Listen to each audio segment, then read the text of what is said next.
When it comes to memorizing lines, stage Phillipa has a much harder job.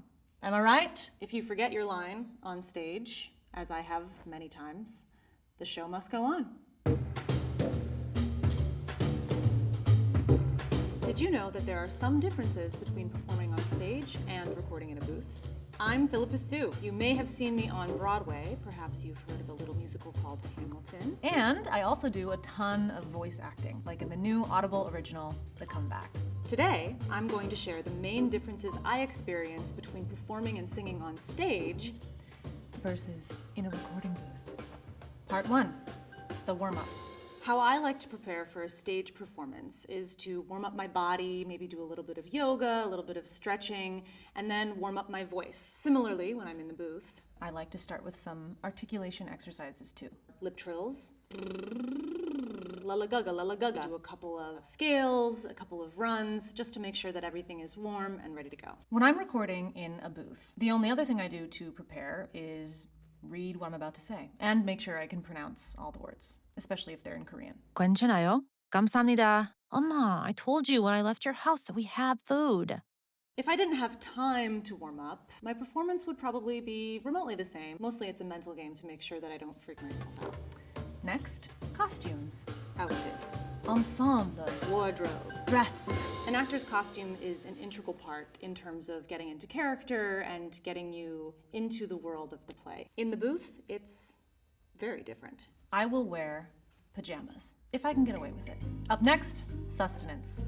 I like to eat exactly 2.5 hours before I have to record something. You don't want to eat too late, otherwise you're going to be hearing what you're digesting, or you don't want to eat too soon, otherwise you're going to be hungry, and then your stomach will be gurgling, and that is not good. If I've got an 8 o'clock performance, I tend to like to eat dinner around 4:30. I know, it's so early. I'm running around dancing and singing. It's really hard to do that on a full stomach. Green apples are the best snack. They're very hydrating, they're delicious, and they give you a little boost of energy. The next part, and a very important part, is the cast. Having my fellow actors on stage with me is a huge part of my performance. It's a huge part of how I find play, how I find freedom, and how I find spontaneity in the show.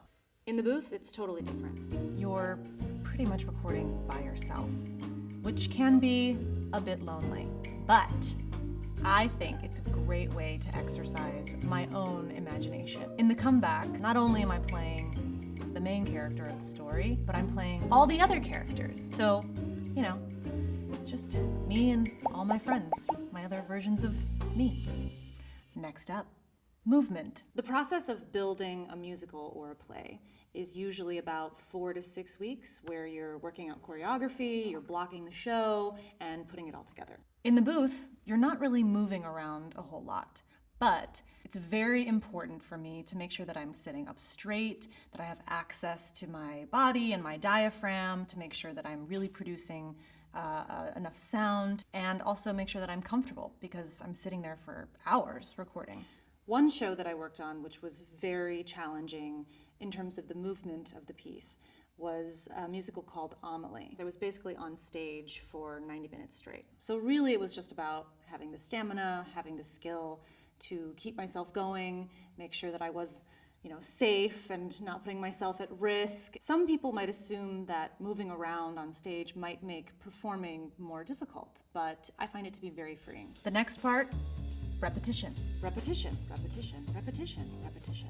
The beauty of being in a recording process is that you can do as many takes as it takes. If I'm exploring a character, or I'm trying to figure out what this person is trying to say or how they're trying to say it, I can try it a couple times to see what works best. However, on stage, you never improvise during a performance. The dialogue, the lines, are the lines. The challenge is that you have to maintain a performance and still find nuance and freedom within it. This audience maybe has never heard this story before, so you need to keep it fresh, you need to keep it alive, and remember that this is an important story that needs to be told. And now, projection. When I'm on stage, my goal is to make sure that I'm engaged with my diaphragm and I have control over my voice. In the booth, I wouldn't say you need to project. However, I do think that there's a level of energy and focus that you do need to bring to your voice. Next topic is memory. A key part of feeling free on stage is making sure that you know your lines. In the booth, I don't like showing up memorized because I'm reading an entire book. So memorizing that would be very difficult. Finally, stamina. How long could I perform before I would collapse and be done?